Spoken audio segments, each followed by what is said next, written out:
Today is Tuesday, October 29th, 2019. Roland Martin Unfiltered, broadcasting live from Indianapolis, Indiana, where the Stewart lecture series is taking Stewart Brothers lecture series taking place. Great panel, State of Black America.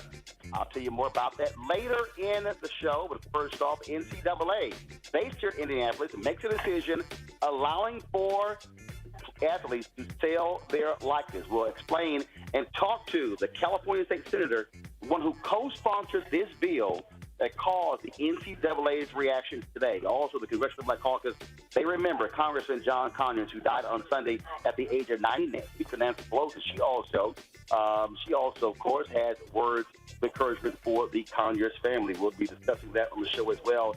In North Carolina, 3 judges say the congressional districts there, political gerrymandering, they must be redrawn. Could this cause the Democrats to increase their control in the U.S. House? Also on today's show, the Double Wars apologized to Kirk Franklin. He says, though, they still have not done enough to repair the damage by editing out his social justice comments. And also, it is Breast Cancer Awareness Month, and we'll speak to that critical issue that impacts African-American women. Folks, it's time to bring the funk. I'm Roland Martin Unfiltered. Let's go.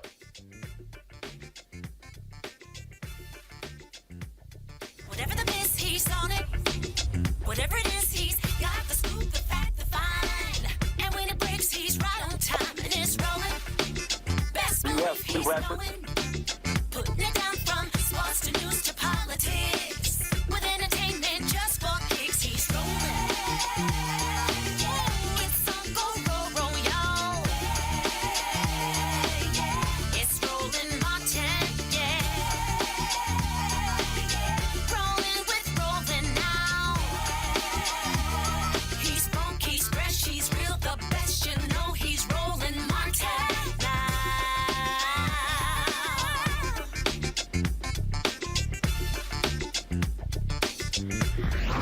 Martin. A big decision today by the NCAA. They are allowing athletes to actually profit off of their likeness. This follows California signing a law that makes it possible for athletes to do so. This has been a contentious issue for decades, as NCAA programs have made billions off of athletes, but they were not able to make money off of their own likeness. You might remember Ed O'Bannon, former star UCLA, who sued the NCAA over making money off of his likeness on video games, but the players not benefiting. Well, California moved forward a bill signed into law by Governor Gavin Newsom, allows for them to do so. About 10 other states were considering a similar bill, including Florida. The NCAA realized they needed to take action, so they decided today to actually move forward to allow this to happen. Joining us right now is Stephen Bradford, the California State Senator, who actually co-sponsored that bill, and also Taylor Branch, who authored an e-book called The Cartel, The Rise and Fall of the NCAA. I want to start first with Senator Bradford. This is, of course, surprising to lots of people, but the pressure of your bill and that of other states following suit caused the NCAA to realize they could no longer stop the momentum when it comes to allowing athletes to profit off of their likeness. Thank you for having me today and following up on this issue. Yeah, the tide was clearly evident by the NCAA's actions today. We often say, so goes California, so goes the nation, and I think today demonstrated that. We had fought long and hard to address this issue, and it's nothing that's new to California or this nation as we talk about fair treatment to athletes through the by the NCAA, I should say. And I'm appreciative of your attention and effort in exposing this, not only after SB 206, but being a champion well before this. So thank you for having me today. And what now, granted, if you look at what they decided, there still are kinks that have to be worked out. There are a couple of federal bills that are going to be filed. Now you have, of course, State Senator Richard Burr of North Carolina. As a result of this action, he now wants to say, well, if athletes will do this, they should start taxing the scholarship. We'll see how far that goes.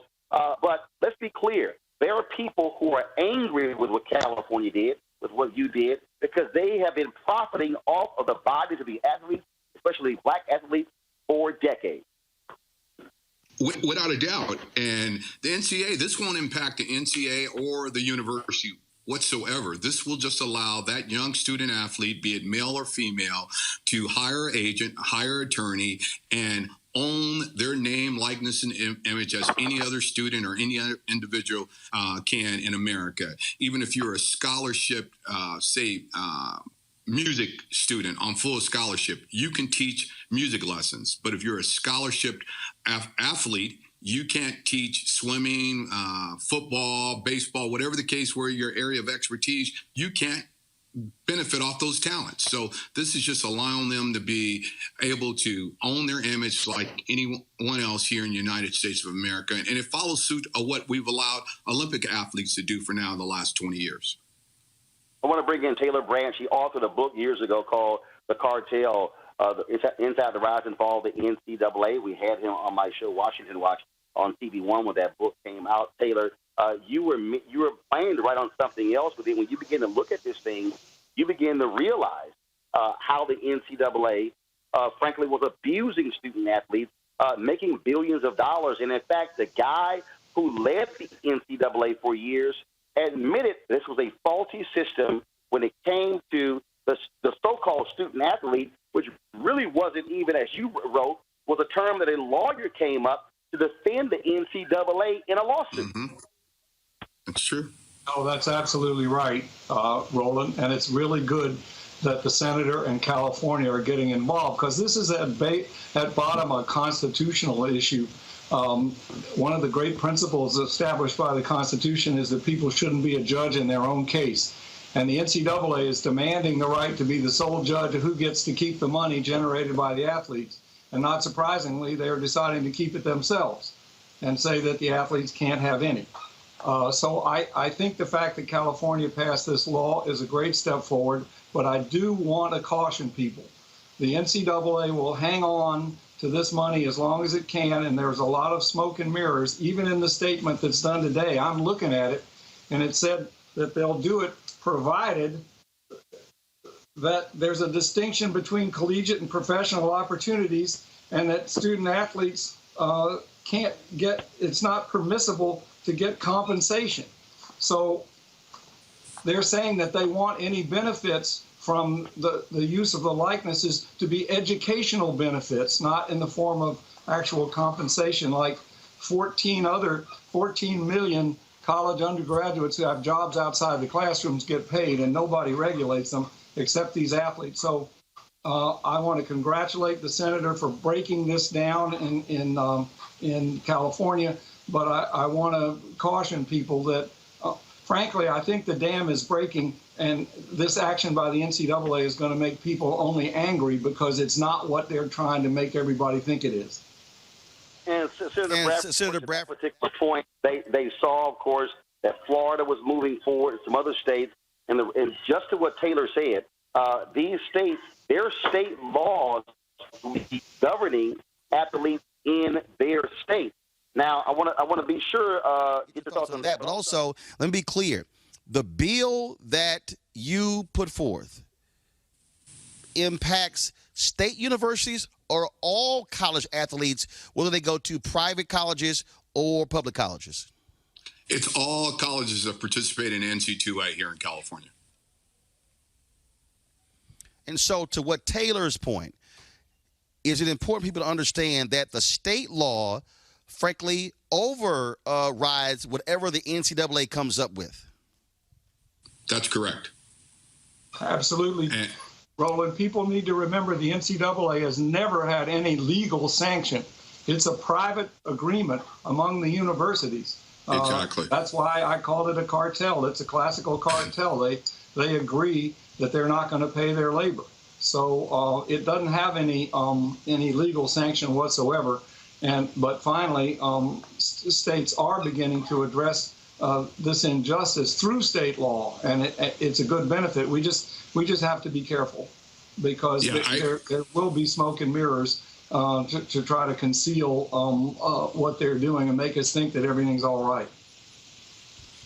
And I totally agree with that, and we don't think by no means that this is the end of it, but I think it's a great start, and we need to continue to have the dialogue and making sure as this moves forward, we address all those concerns because, yes, the NCAA is just not going to lay down and just give us what we want.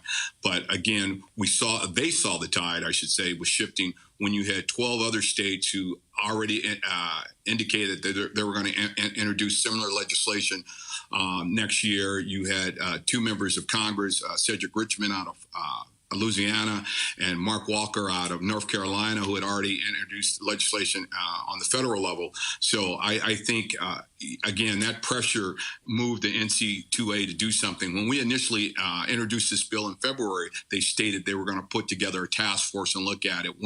When the bill was heard in August and early September, they still hadn't put together that task force to look at it. So we kind of forced our hand to move. But we're surprised they moved to this degree so quick. Senator Stephen Bradford, I appreciate it. Taylor Branch, thank you so very much. Thank you very much, Roland. Thank you. Thank you, Senator. Good luck. Thank you. I appreciate it. Look forward to I want to bring in my panel here. Joining me right now is Kelly Bethea, communications strategist, Melik Abdul, Republican strategist, and also Dr. Jason Nichols, Department of African American Studies at University of Maryland. Jason, I want to start with you. This is a huge issue. As Taylor said, there's some other things that have to be worked out. NCAA is going to try to frame this to their benefit, but the bottom line is here. They're not going to be able to get around state and federal law. No, that's absolutely correct. And I think it's a great thing. As you mentioned, I remember the Ed O'Bannon situation and him wanting to profit off of his own likeness. We also have to remember the Michigan teams of the 90s with Jalen Rose and the others, and them having to actually cover themselves up with T-shirts because they felt that people were using their likeness and them not profiting, them not being able to put gas in their cars or eat dinner at night. So I think this is a really important step forward for athletes all over. I hope that things continue. I did hear what Taylor Branch said, and I'm a big fan of Taylor Branch for the books he's written. But I heard what he said, and I think we do have to be cautious. But of course, federal and state law certainly supersedes what the NCAA says. Kelly, what you're dealing with here is billions of dollars. The NCAA does not want athletes making money. What this is about is a star athlete being able to make his own money or her money off of signing their autographs, signing their jerseys. And look, it comes to demand. If nobody out there wants to pay for their likeness, they don't pay for them. But if you're a star athlete, there's an opportunity for you to get paid. I never understood exactly why that wasn't the case in the first place, especially when the decision was made to monetize off of student athletes, because in amateurism, cheap labor. Well, yeah, I mean, I understand, that was a rhetorical question, but to your point, I don't see anything wrong with this from the athlete's point of view. Again, as we talked about this a couple weeks ago, this is more or less indentured servitude before this policy just came into play today. These students, tuition isn't going to cut it. A free ride to college isn't going to cut it when these colleges and universities are making money way after these students are either graduated or just not in their program anymore. So kudos to the NCAA for opening their eyes and actually taking a right step in the right direction.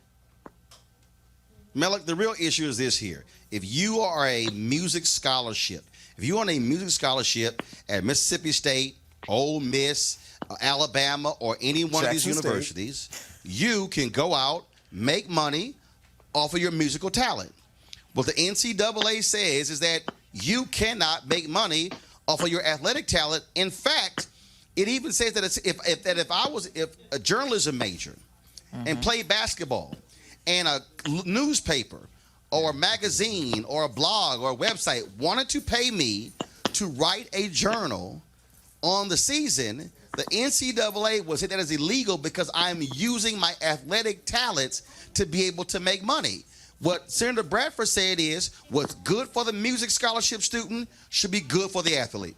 Absolutely. And this is something that, of course, it's been a long time in the making. And surprise, surprise, that the NCAA actually, they did something that a lot of people didn't think that they were going to do. Now, we know, and that you used the best analogy in talking about the music student and the things that someone on a music scholarship would be able to do.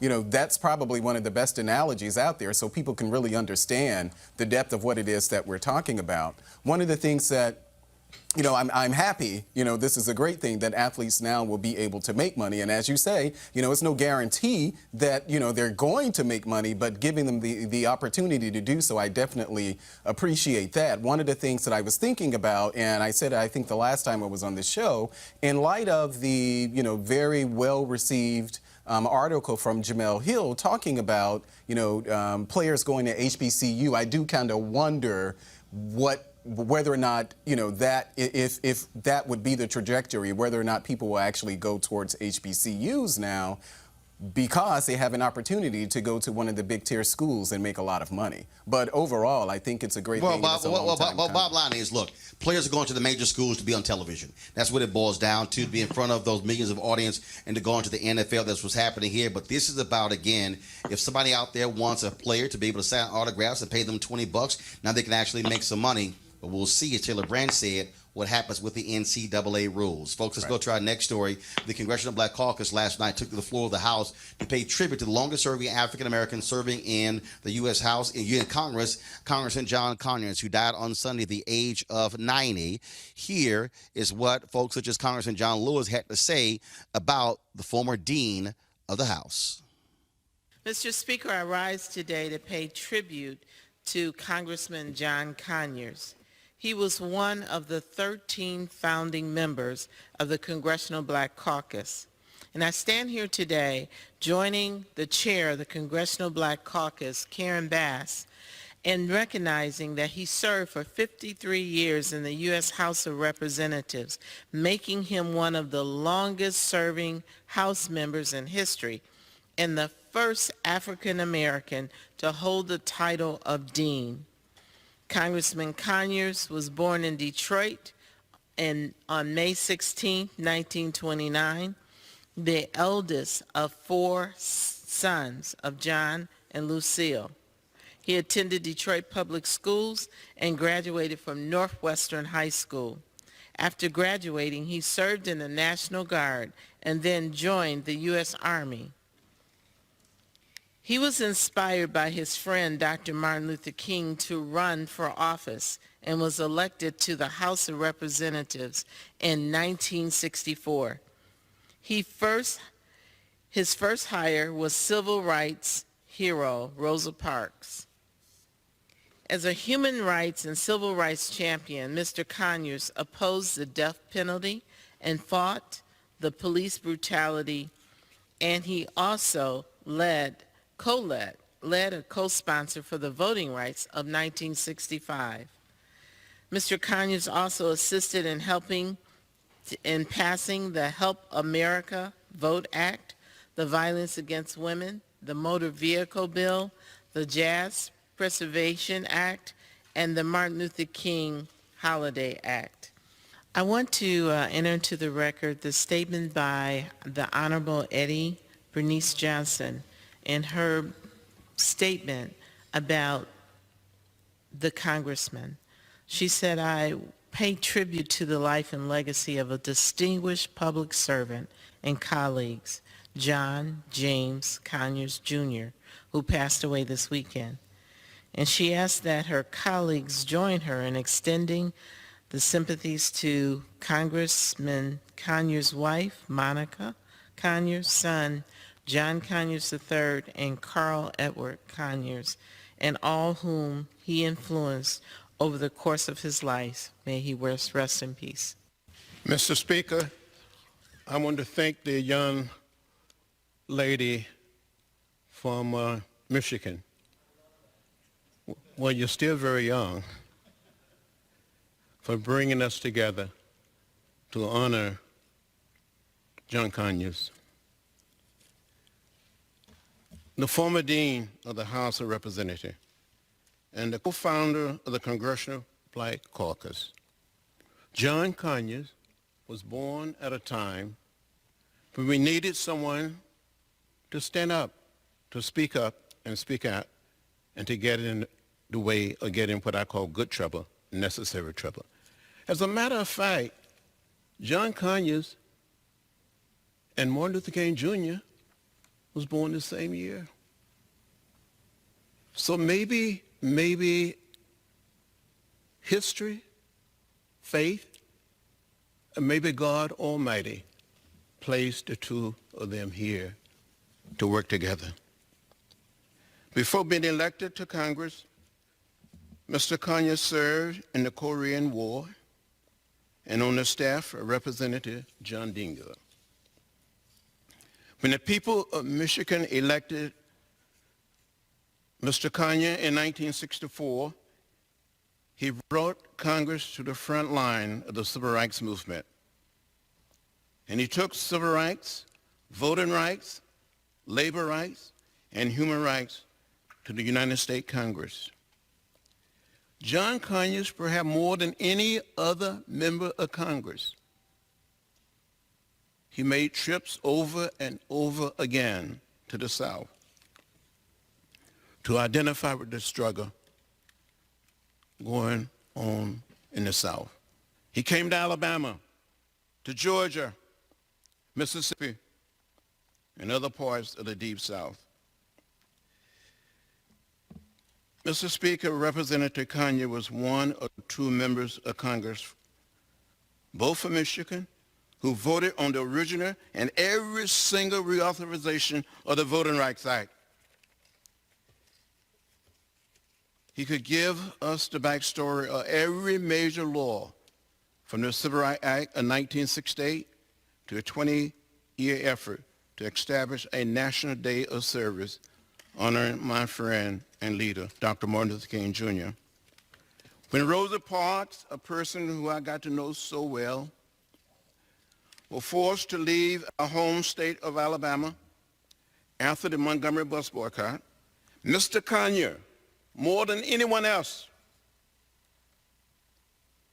gave her a position on his staff, and she was very proud and pleased to work in the office of John Conyers. She served in his district office for 23 years. The record should be clear. John Conyers loved music, but he loved jazz. He loved jazz more than any other form of music. He loved this institution, and he dedicated his life to realizing the dream of what our nation could be. He was of the people, and he was for the people.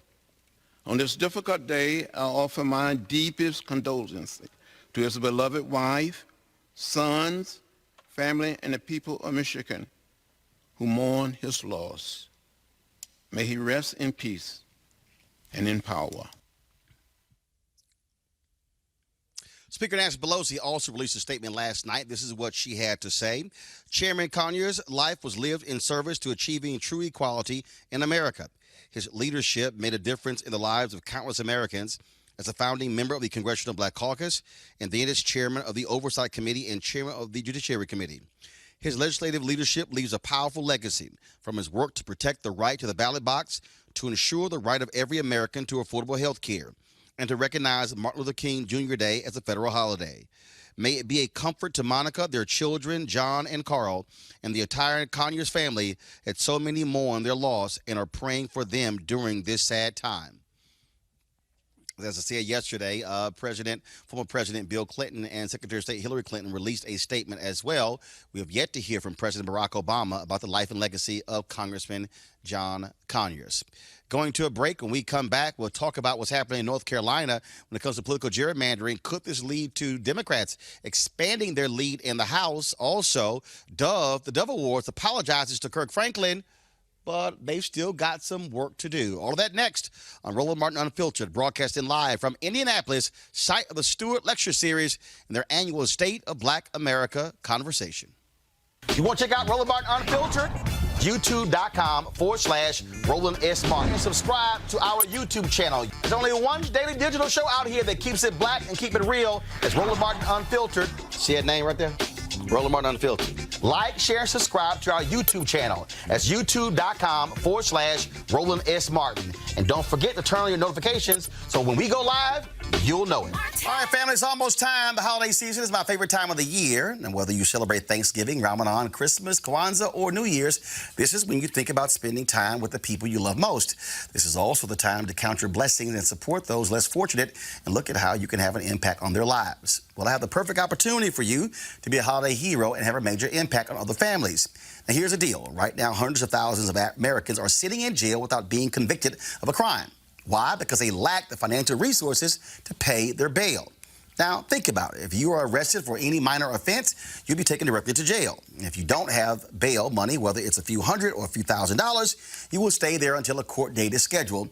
That could be days, weeks, or even months. Now, America's bail system is broken and has created a two-tier system of justice, one for the rich and another for the poor. Folks, freedom should be free. And that's why the Ebony Foundation has partnered with the Bail Project and is sponsoring the Home by the Holiday campaign. Now, with your help, the goal is to bail out 1,000 people by New Year's Day. Now, a donation from you today can change someone's life tomorrow. And this is critical because people of color represent upwards of 90% of the jail population across the country. Now, when folks stay in jail, 90% of the people with misdemeanors end up pleading guilty because they want to get out of jail. However, when bail was paid, 50% of the cases were dismissed, and less than 2% received a jail sentence. Sometimes justice needs just us. To join the fight to be a holiday hero, you can donate $25, $50 or more to help the Ebony Foundation bring our brothers and sisters home by the holiday. To donate, go to homebytheholiday.com. That's homebytheholiday.com. Please support them now. All right, folks, let's talk about what happened in North Carolina, where judges in North Carolina have ruled against political gerrymandering, ordering new congressional maps to be drawn for the 2020 election. This, of course, is an issue that we have been covering for quite some time, as North Carolina is one of the most egregious states when it comes to this issue of partisan politics. Joining us right now is the head of Democracy NC, a group that has been also fighting these various issues, Tomas Lopez. Tomas is Executive Director of Democracy North Carolina. Glad to have you back, sir. Great to be here. Looks like we're finally created some headway. When the Supreme Court ruled that they could not rule on political gerrymandering, they kicked it back to the states. That opened the door for what is happening in North Carolina. You're in one of the places where, of course, Democrats have been able to break the stranglehold on the state Supreme Court and been able to get some fairness in the court system there. Now we have judges ruling against North Carolina. Republicans are fighting this tooth and nail. They are desperate to hold on to power. They actually try to draw the lines to even try to have a 10-3 advantage, and they said they couldn't figure out how the 11-2 advantage, and they've been using, of course, in the lawsuit, using those very words against the Republicans. This decision by these judges, again, speaks to people having a fair shot at elections in your state. That's right, Roland. This is a really significant development. You know, what we've had in North Carolina since 2011 is systemic gerrymandering, first on the basis of race and then on the basis of political affiliation. Earlier this summer, the U.S. Supreme Court said, you know what, the U.S. Constitution doesn't say anything about this. We're kicking it to the states. And North Carolina, the courts have stepped up. So in September, a state court panel came out and said that North Carolina's state legislative districts violated the state constitution. And just the other day, that same panel came out and said that the congressional districts violated North Carolina's own state constitution as well. And, of course, when you talk about what this does is it makes it possible to break the stranglehold. Part of the problem in these southern states is that Republicans control both the House and the Senate, in many cases, a majority proof, a supermajority, if you will. And it has been really a more than a decade fight in North Carolina, ever since President Obama won in 2008, to be able to break through in North Carolina. That's right, Roland. One of the things that you mentioned was that this has been going on for a decade. And when the legislature drew the maps where there was a deliberate partisan gerrymander, and like you said, with those congressional maps, the legislator in charge of the process actually said, we are drawing these maps to favor Republican candidates because we believe that's better for the country. The reason they explicitly said that was because courts had already said that the previous maps that they had gerrymandered were unlawful because they had either what we call packed or cracked districts on the basis of race. So this is a long-running story, and this is a really important development. Again, so this is a great decision there. Hopefully we'll see some fairness, and hopefully we'll see this spread to other states as well, because frankly, political gerrymandering makes no sense at all. It is unfair across the board when you talk about Republicans and Democrats. But the reality is you have some cases where it happens with Democrats, but we really have seen this sort of severe political partisan gerrymandering by Republicans in control of places like Wisconsin, North Carolina, and so many other states. Precisely. Well, there are instances where Democrats have drawn gerrymandered maps. I would point to Maryland as an example. You look at places like Texas, Wisconsin as examples of other states where this has been a real issue. What you have are situations where gerrymandering effectively dilutes individuals' voting powers on the basis of either their race or their political affiliation. And what the court said was that this violated state protections for equal protection under the law, free elections under the law, and free speech and free association, that you can't discriminate against people on the basis of their viewpoint or for associating with people on the basis of their viewpoint. And that's what makes this ruling so powerful, because what you have here is a roadmap for potentially seeing similar rulings in other states. Tomas Lopez, Democracy North Carolina. We appreciate it. Thanks a lot. All right. Thank you. I want to go to my panel real quick here. Malik, the bottom line is that this is a great decision for democracy. We should have fair elections all across this country. And again, you had Republicans in North Carolina who said that they could not figure out how to make it an 11-2 Republican majority, so they had to settle for 10-3. And the Republican legislator who was in charge of that said, "Oh, I was just joking." Yeah, this is a good day for the residents, voters in North Carolina. I think it's a good thing. And I actually like the effort that's going around the country, specifically in places like Illinois, where I think there's about a group of about 23 or so organizations who are promoting the, I think it's the Fair Map Amendment or something like that. And what that is that they decided that what they wanted to do, they wanted a commission to actually choose the congressional district. And that commission would be inclusive of both Democrats and Republicans. So there are people all around the country who are looking at gerrymandering.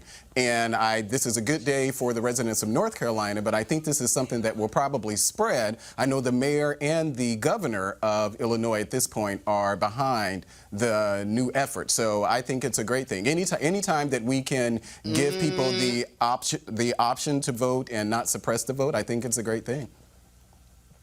Not sure about that, Kelly. The only difference here is that you had the court system and breaking Republican stronghold on the court system on the state Supreme Court level and in other positions as well. The problem is, again, when Republicans have packed the bench to guarantee that they will have rulings that favor them.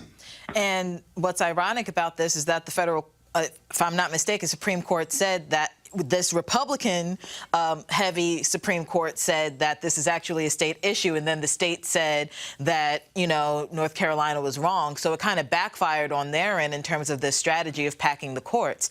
I don't see any other reason for this rationale other than the fact that they're trying to hoard and conserve power on their end.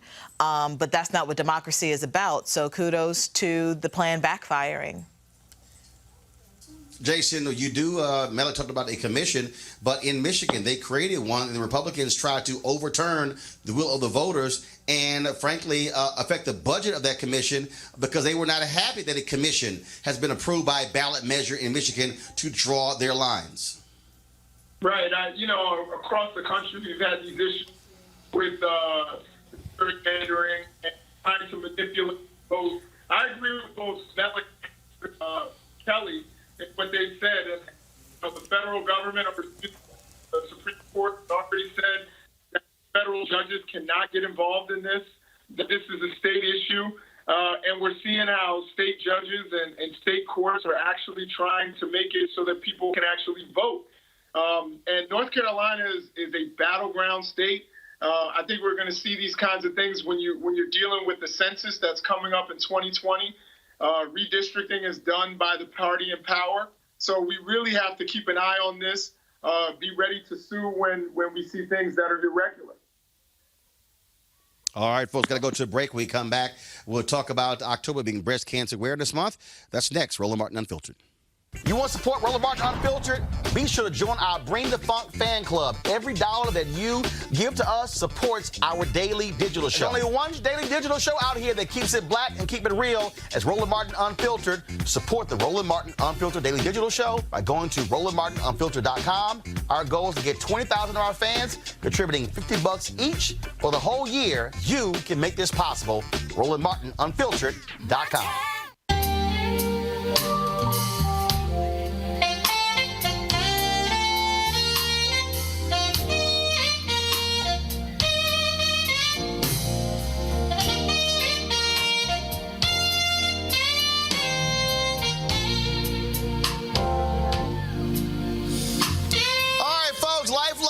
Experience taking place in Cabo, November 7th through the 11th. Of course, if you want to attend, go to lifeluxjazz.com, LIFELUXEJAZZ.com. But if you cannot be in Cabo for those 4 days, 14 different amazing artists, then, of course, you could live stream it. Get your live stream pass at GFNTV.com. That's GFNTV.com. As I said, amazing artists. Gerald Albright, Alice Bouillon, Kirk Whalum, Donna McClurkin, Shalia, Roy Ayers. Man, it's going to be an unbelievable 3-day extravaganza. And so look forward to you participating. And again, get your live streaming pass to cover those 3 days, all 14 concerts. You'll be able to watch right here on your phone, on your iPad, computer. Does not matter. Go to GFNTV.com. That's GFNTV.com to get your live stream pass. All right, folks, welcome back. I'm here in Indianapolis at the Stewart Lecture Series of the State of Black America annual conversation. You might recall last year I also moderated the conversation, so looking forward to it tonight as well. This is October, and it is, of course, Breast Cancer Awareness Month. It is an issue that affects women, but also men. You might recall that Matthew Knowles earlier this month announced that he has been diagnosed with breast cancer. It is an issue that affects African Americans more so than anyone else. When you talk about those numbers, black women get breast cancer at a slightly lower rate than white women, yet they are 42% more likely to die of the disease. It is a huge issue for many of us. Joining us right now is Ricky Fairley, president and thought leader for Dove Marketing, and herself a breast cancer survivor. First of all, Ricky, I mentioned Matthew Knowles. There have been other African-American men, Ed Brooke, former United States Senator, who's been impacted by breast cancer. And so when people think of this, they think of women being impacted, but men are impacted by breast cancer as well. They are. Richard Roundtree had breast cancer, but for men, it's only a 1% incidence rate for men. So it's a small number of men. But guess what, Roland? Black men die at 3 times the rate because they're not getting mammography, they're not getting the kind of care that white men get, and they're probably getting it at a later stage. So it's a big problem for black men when they do get it. Oh, absolutely. And the reason I wanted to say that it impacts those black men, obviously it impacts black women more than anybody else, because we can't ignore it, act as if it doesn't exist. And so when we talk about those disparities, what has been done to lower those disparities? Of course, the Affordable Care Act had a huge impact on the health of African Americans. Have we seen the result of increased detection as a result of African Americans now being able to afford health care through the Affordable Care Act as opposed to before? Not really, and mammography has increased, so more women are getting mammograms. But what's happening in a lot of cases is you go to get your mammogram, you get a not-so-great result, they call you back and say, okay, you need to come back in tomorrow to do some more diagnostic testing, and guess what? They go back, and the MRI or the sonogram or whatever they need for diagnostic testing costs $2,000 or has a $4,000 copay. So they can't afford to do the rest of the testing to get checked to find out if they even really do have breast cancer, and so they don't do it, they forego it, and they die. You know, that's one of the main things that's happening even with the diet. So even though they're getting mammography free, the rest of the testing isn't covered.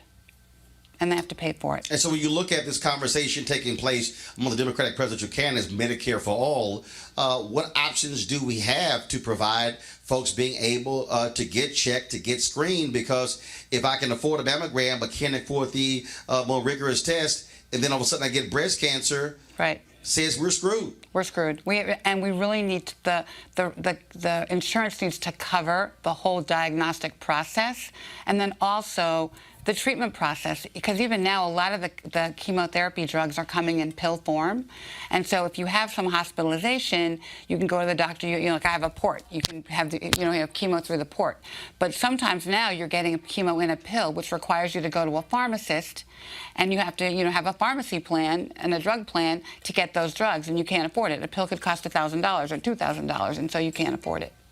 So even once you get treated and you get the chemo, you may not be able to afford the pill, which is crazy. We shouldn't have to worry about money with health care. And for the folks who are watching, what do you want them to do?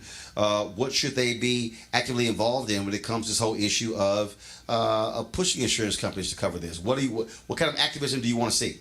Well, I work for an organization called Sisters Network, Inc. We are the only national Black breast cancer foundation, and we're run by survivors. And we are trying to basically raise money right now just to go to get legislation passed, to talk to our congresspeople, to help women out who are in treatment and can't afford the care right now. And we have a fund where people can, kind of apply for money if you need your rent paid, if you need something paid for, to try to help them out in this sort of vacuum where we don't have care and we don't have the coverage that we need. Our website is sistersnetworkinc.org. So we're celebrating our 25th anniversary right now. If anyone wants to, give us a donation, that would be great.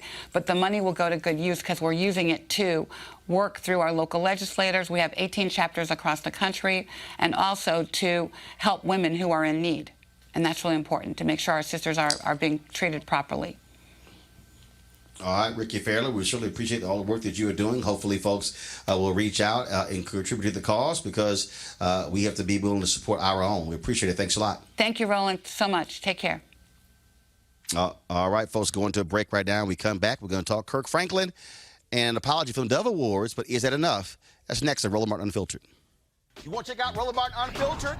YouTube.com/Roland S. Martin. And subscribe to our YouTube channel. There's only one daily digital show out here that keeps it black and keep it real. It's Roland Martin Unfiltered. See that name right there? Roland Martin Unfiltered. Like, share, and subscribe to our YouTube channel. That's YouTube.com/Roland S. Martin. And don't forget to turn on your notifications so when we go live, you'll know it.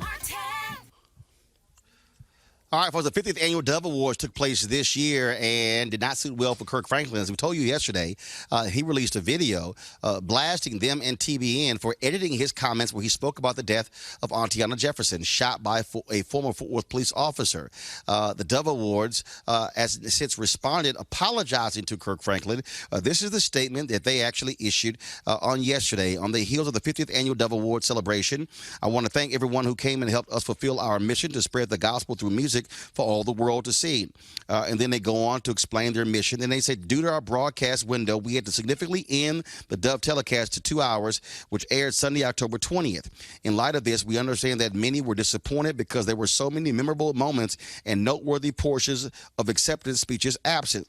Specifically, we were made aware of troubling concerns regarding the edit of Kirk Franklin's acceptance speech. At the request of Kirk's team, we held our response regarding those concerns until we were able to speak with Kirk privately, apologize directly, and discuss resolutions to rectify this unfortunate issue. And so they go on and on and on with their statement. You can actually read it online, but Kirk is not fully satisfied because they have not fully put things in place when it comes to what to do there. I want to pull in our panel right now. I want to start with you, Kelly. Look, bottom line here is that this is the second time this happened. It happened in 2016. Now it's happening in 2019. And Kirk Franklin said that ain't no coincidence that his speech where he talked about social justice and black folks being killed by police got cut. I'm not surprised by it either. If you have any inkling of what it's like to be in the white evangelical space, it is extremely conservative, whether you're black, white, purple, what have you. Just because you have a person of color, as the face making the statement does not necessarily mean that they endorse or support what Kirk Franklin was trying to say in his speech. As someone who grew up in a megachurch, who was in leadership in a megachurch, I understand, and was frankly very frustrated with the fact that politics and racism was sadly integrated into religion, and Kirk Franklin was just frankly just trying to illuminate a problem in his world, specifically in his hometown. The fact that they tried to censor that is just unchristian in and of itself. So just because you're trying to cut to 2 hours to save money and time and what have you, that definitely could have been integrated in the 2 hours. Something else could have been cut. This statement from TBN and the like, there's just no excuse for it. Jason, bottom line here is the Dove Awards screwed up again. They apologized after 2016, according to Kirk, and then here we are, history is repeating itself. Yeah, no, absolutely. There's no excuse for it. This is not an accident. I think this had nothing to do with time constraint. I think that they actually didn't want something that they thought would rock the boat. They didn't want the proverbial Kanye moment of George Bush doesn't care about black people. They didn't want that with Kirk Franklin, and they didn't want to offend anyone. But I think what they have to understand at the moment is that Kirk Franklin speaks for himself. And, allowing him to express himself, that's what people do with music. And if you want musicians to be able to express themselves through their music, they also have to be able to express themselves in their words. And giving him the opportunity to talk about things that are, central to his being, central to his faith, central to his beliefs, I think is really important. And they made a huge mistake here. And I hope that they, this obviously isn't a mistake. This is something that they did. And I hope that they learned their lesson here, because I'm sure there was a significant backlash. Melik, your comment. I think it's a good thing that Kirk did here. He stood up. He put himself on the line, put himself out like that, and I think it's a good thing. My question is that what are the remedies that he's seeking, and whether or not he would participate, even if they decide to do whatever it is that he would want them to do, whether or not he would participate next year. It kind of reminds me of the NFL situation with Colin Kaepernick. What are you going to do about it? And so, are people going to boycott it next year? Not sure. All right, folks. Melik, Jason, Kelly, we appreciate it. Thank you so very much, folks. When we come back, we'll talk with Matthew Stewart of Stewart Speakers. They've been holding this event for 30-plus years in Indianapolis, and we'll talk about why it's so important to bring this Black Lecture Series to Indianapolis. That is next on Roland Martin Unfiltered. You want to support Roland Martin Unfiltered? Be sure to join our Bring the Funk fan club. Every dollar that you give to us supports our daily digital show. There's only one daily digital show out here that keeps it black and keep it real as Roland Martin Unfiltered. Support the Roland Martin Unfiltered daily digital show by going to RolandMartinUnfiltered.com. Our goal is to get 20,000 of our fans contributing $50 each for the whole year. You can make this possible. RolandMartinUnfiltered.com. Want to check out Roland Martin Unfiltered? YouTube.com/Roland S. Martin. And subscribe to our YouTube channel. There's only one daily digital show out here that keeps it black and keep it real. It's Roland Martin Unfiltered. See that name right there? Roland Martin Unfiltered. Like, share, and subscribe to our YouTube channel. That's YouTube.com/Roland S. Martin. And don't forget to turn on your notifications so when we go live, you'll know it. All right, folks, I'm here in Indianapolis for the second consecutive year for the Stewart Speakers Lecture Series. And so the Stewart brothers, Matthew Stewart and his brother, they put this on. They've done this now for 30 years here in Indianapolis. And they have this State of Black America conversation. Last year, I moderated this conversation. We streamed it on Roland Martin Unfiltered. It was a conversation with Reverend Al Sharpton, Susan Taylor, as well as Michael Eric Dyson. This year's conversation features George Frazier, Reverend Ron, Lauren Simmons, and others as well. So looking forward to that conversation. In a moment, I'm going to talk with Matthew Stewart about this. This is actually the third time I've been here. There he is. So he's been running around, staying busy.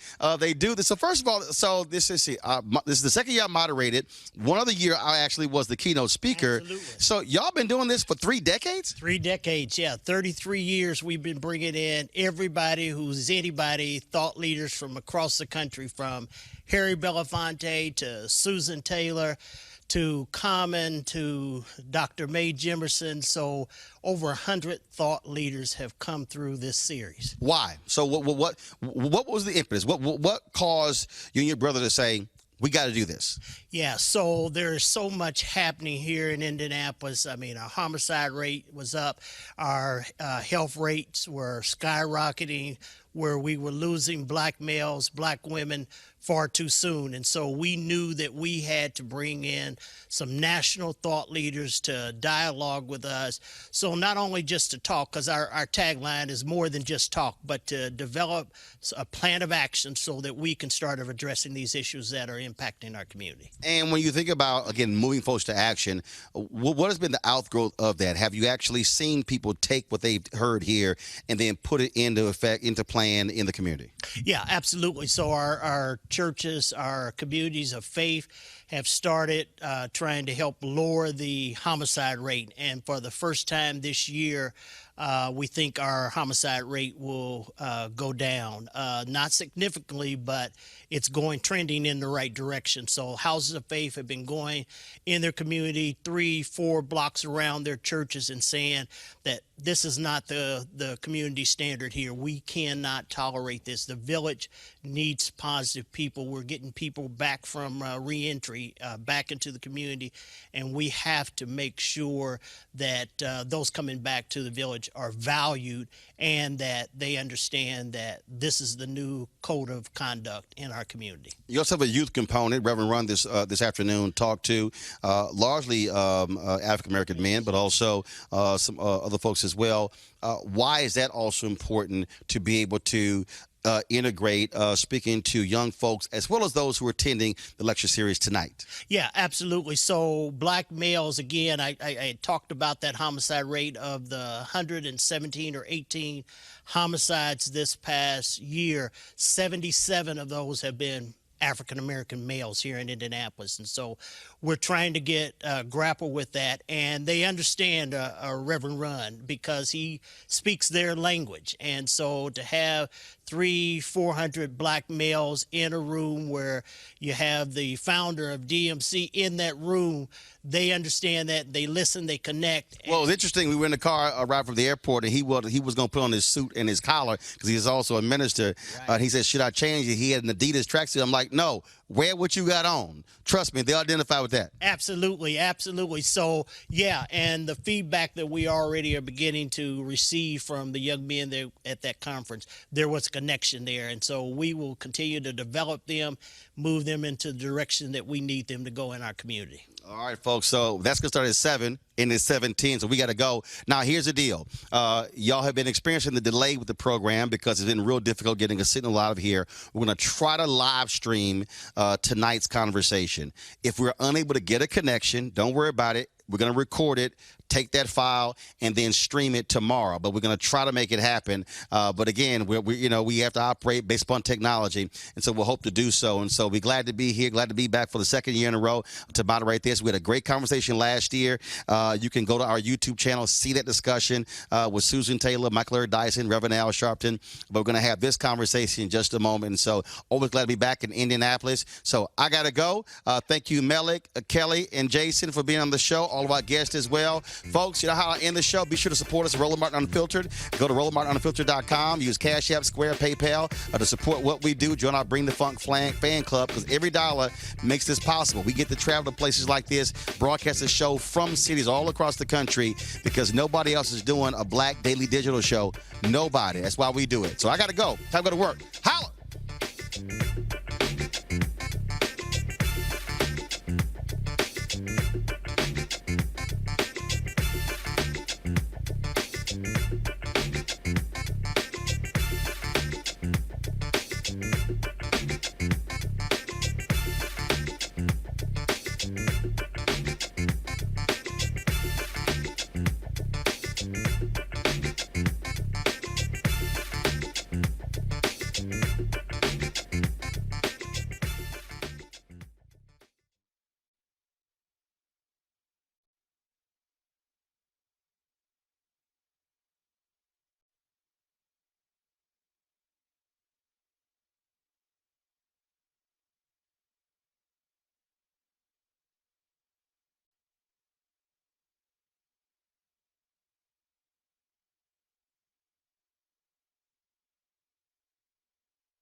You want to check out Roland Martin Unfiltered? YouTube.com/Roland S. Martin. And subscribe to our YouTube channel. There's only one daily digital show out here that keeps it black and keep it real. It's Roland Martin Unfiltered. See that name right there? Roland Martin Unfiltered. Like, share, and subscribe to our YouTube channel. That's youtube.com/Roland S. Martin. And don't forget to turn on your notifications so when we go live, you'll know it. You want to support Roland Martin Unfiltered? Be sure to join our Bring the Funk fan club. Every dollar that you give to us supports our daily digital show. There's only one daily digital show out here that keeps it black and keep it real. It's Roland Martin Unfiltered. Support the Roland Martin Unfiltered daily digital show by going to RolandMartinUnfiltered.com. Our goal is to get 20,000 of our fans contributing $50 each for the whole year. You can make this possible. RolandMartinUnfiltered.com. This is Diala Riddle, and you're watching Roland Martin Unfiltered. Stay woke. This is Director X, the director of Superfly on the red carpet, or the black carpet, and you're watching Roland Martin Unfiltered. Yo, what up, y'all? This is Jay Ellis, and you're watching Roland Martin Unfiltered. Hi, I'm Chaley Rose, and you're watching Roland Martin Unfiltered. I'm Lex Scott Davis, and you are watching Roland Martin Unfiltered. Hey, what's up, y'all? It's your boy Jacob Lattimore, and you're now watching Roland Martin right now.